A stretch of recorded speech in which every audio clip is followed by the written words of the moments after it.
C'est la famille, bon retour sur recommande. Liverpool perd aujourd'hui le Community Shield face à Crystal Palace et défaite. Méritée, tout simplement. Alors, beaucoup de déceptions, hein. Et bon, y a pas que ça, hein. Il y a eu beaucoup de problèmes défensifs, il y a eu des choses intéressantes offensivement, mais à la fin, voilà, la prestation n'était pas du tout aboutie de Liverpool. Et on va en parler dans cette vidéo, un petit débrief pour parler de ça. Alors, Liverpool aujourd'hui, dans les 15 premières minutes, fait une bonne rentrée, d'accord? Les 15 premières minutes c'est vraiment ce qu'on attendait de l'équipe, d'accord?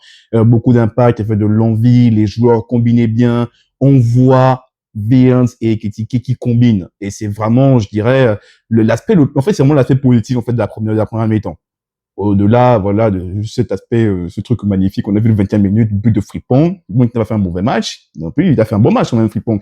On avait vu ses qualités, tout ça. Mais il y avait surtout le link-up en fait entre Barnes et l'attaque, mais vraiment plus avec Ekitike qu'avec les autres, avec les deux ailiers qu'on n'a pas forcément vu en fait dans le match. Et ça a eu beaucoup d'incidences en fait par la suite. Et cette décision d'Arne Slot de ne pas les sortir, que moi je comprends pas, on va y revenir plus tard. Mais comme je disais, voilà, il y a eu ce link-up et du coup le but à la fin d'Ekitike qui a été vraiment bien récompensé en fait à la fin parce qu'il a fait un bon match avec Ekitike. Il était bien dans les déplacements, bien dans le link-up, il se positionnait comme je disais bien. Il y a eu l'occasion plusieurs fois, en fait, je dirais pas des occasions franchement pas très franches, mais quand même l'occasion de mettre d'autres buts comme ce plat du pied gauche là, par exemple, et cette tête-là, là c'est plus en fait en deuxième mi-temps, mais voilà, il a eu l'occasion, mais en tout cas pour lui, bon match et belle relation avec Ekitike, et comme je disais, c'était le seul link-up qu'on a vu quasiment sur la première mi-temps, parce que les deux ailiers, comme j'ai dit, ont été inexistants. Voilà, moi je veux dire ça comme ça, peut-être que le mot est fort, mais pour moi, ils n'ont pas pesé sur le jeu, pas beaucoup d'élimination, et c'est vraiment dommage pour cette animation offensive. T'es arrivé aujourd'hui avec un 4-2-3-1 fait pour Florian Wirtz, avec lui qui était en mode numéro 10, le double pivot, peut-être qu'on bon, on n'était pas sur le double pivot Gravenberch, McAllister, tu le sentais parce que quand Gravenberch est là, bon, il n'était pas là parce qu'il était suspendu, je pense il devait purger en fait son match, mais tu sentais la différence en fait dans le tempo, surtout en fait dans la façon dont l'équipe en fait il fallait avancer le ballon.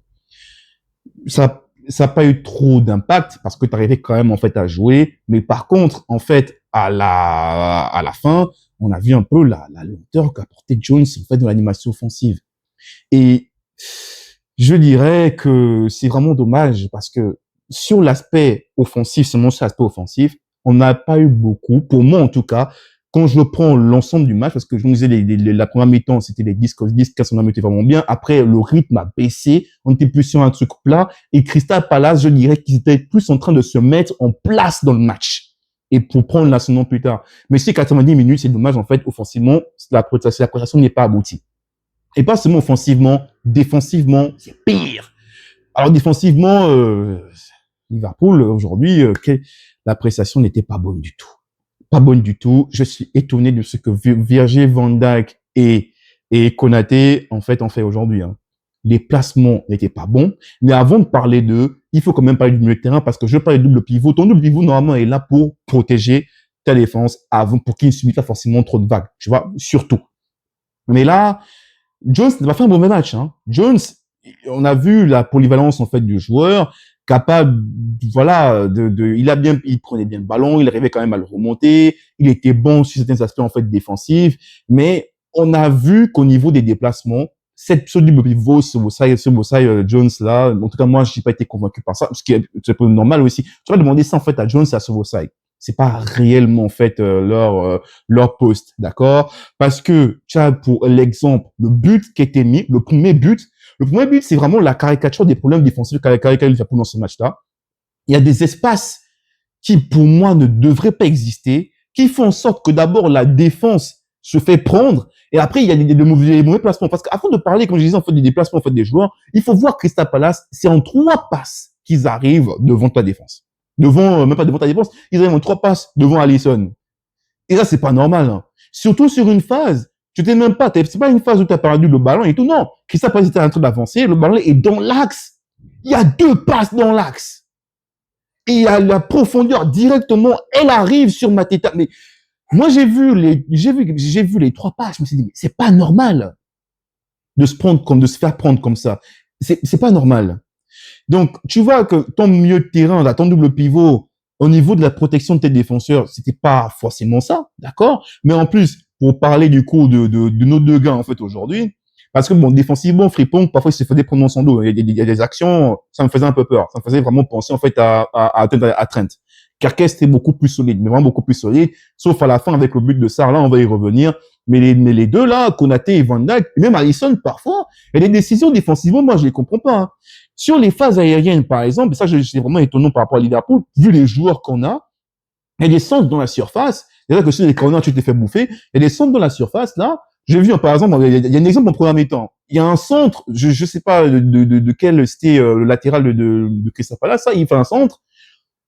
Konaté et Mateta, le ballon arrive vers eux. Aucun des deux ne prend la décision de jouer. D'accord? Si Mateta prend la décision à ce moment-là de mettre son pied ou pas, de mettre son pied, désolé, mais il peut mettre une volée et puis c'est terminé, quoi. Parce que Konaté ne prend aucune décision. Le ballon plutôt avait été récupéré par Hughes, je crois. Hughes aussi qui a fait un beau match. Tu vois comme il a fait le gars à deux poumons. Il était et à gauche et à droite en train de récupérer des ballons et sur Salah et sur Gakpo, les deux. Alors, comme par exemple le but qui a été mis, c'est lui qui récupère le ballon sur Gakpo. Faute ou pas, je sais pas. Peut-être qu'il y avait faute, peut-être que pas. Mais pour moi, je dirais que Gakpo était un peu trop léger sur ce contact-là. Ça, c'est libre à vous, en fait, de discuter sur cette partie-là. Mais ça, c'est un exemple, comme je disais, en fait, de situation où tu ne comprends pas la décision, en fait, de Konaté. Même Viveni, en fait, sur le son, je pense que, en fait, ils sont statiques. Il y a quasiment la même chose, en fait, lorsqu'on est arrivé, en fait, en deuxième mi-temps. Il y a un centre de Gueye. Gueye fait un centre, je pense que c'est Mateta qui dévie et il y a Eze qui est derrière. Et faut voir le comportement de Vividi et Alisson hein, sur ce ballon-là. Ni Vividi ni Alisson ne prend la décision vraiment d'aller attaquer ce ballon-là. Il y a un meilleur attaquant qui a un meilleur dépassement qu'Eze parce que Eze se dépasse très mal. Il met un but. Il y a un but direct. Hein, parce que les deux ne prennent aucune décision. Le ballon est hyper dangereux. Et je sais pas, peut-être qu'ils sont revenus de vacances. Mais pour moi, ça, c'est pas normal.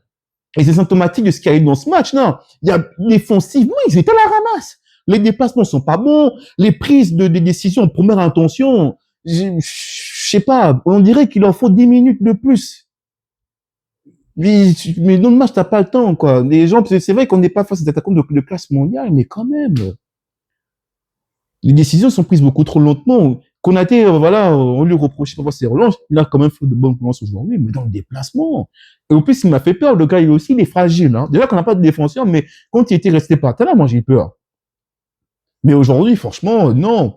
Et le deuxième but, déjà que il faut parler du fait que plus le temps avance, comme je disais, plus Crystal Palace, ils se mettent vraiment dans le match. Ils prennent l'ascendant, en fait, sur toi. Ils prennent l'ascendant physiquement, tactiquement, tu n'arrives plus en fait à mettre ton jeu en place.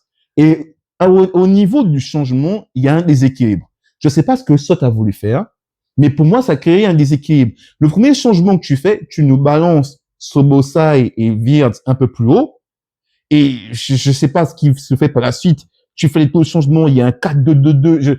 J'essaie de comprendre un peu ce qui se passe, mais tu vois que l'équipe commence à se resserrer en fait comme ça, et il y a un trou qui s'est créé en fait derrière. Parce que on peut parler de la faute qu'il y a eu sur Gakpo. Hein.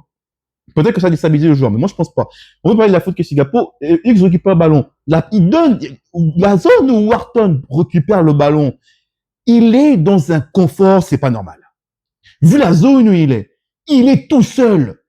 Et il y a Sarr qui arrive à se mettre entre Kerkez et Vivini. Il y a un espace de ouf. Mais comment il y a un trou comme ça dans la défense? Pour moi, ça, c'est pas normal.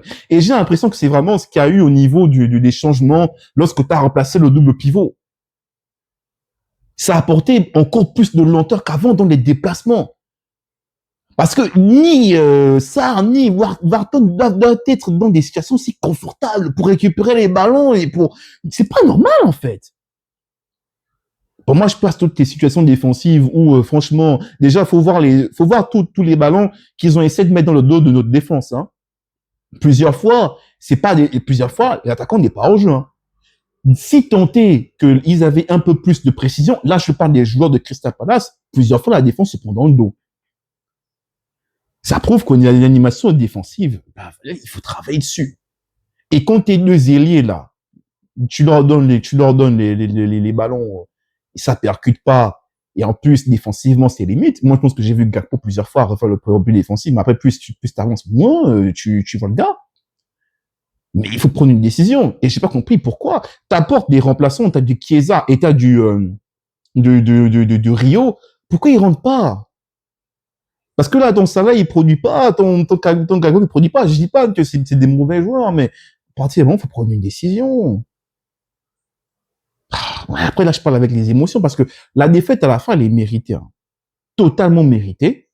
Parce que Crystal Palace, à la fin, ils ont mieux joué que toi. Ils ont plus tenu ces 90 minutes, en fait, à mettre leur plan de système, en fait, en place. Et bon, je parle avec, comme je disais, je parle avec les sentiments. Mais je suis vraiment très déçu de la prestation. On va pas tirer sur les sonnettes d'alarme. Parce que voilà, c'est juste le Community Shield. Il va falloir demander aux joueurs de gratter leur niveau de jeu plus tard. McAllister, wow, j'ai cru qu'il allait avoir penalty. Il a pas fait une super bonne entrée. Je pense que celui qui a fait une bonne entrée, c'est quand même Elliott. Dommage, ça n'a pas duré trop longtemps parce que Endo, j'ai pas du tout aimé aussi sa rentrée non plus. Voilà. Donc, le ressenti du match, faut que Liverpool travaille. Il y a des choses à travailler défensivement, d'accord. Comme je disais, on va pas parler de tous les joueurs, hein. Frimpong m'a fait plus. J'ai bien aimé les avancées de Frimpong, mais si c'était des phases défensives là, je crois que c'était Mitchell qui était souvent derrière lui. Il laissait passer Mitchell. Mais vraiment, j'ai vu des trucs comme ça. Il laisse passer Mitchell. Et je crois que c'était pas juste Mitchell qui passait. Hein. Mais bon, vas-y. Sinon, je vais m'éterniser en fait sur la vidéo.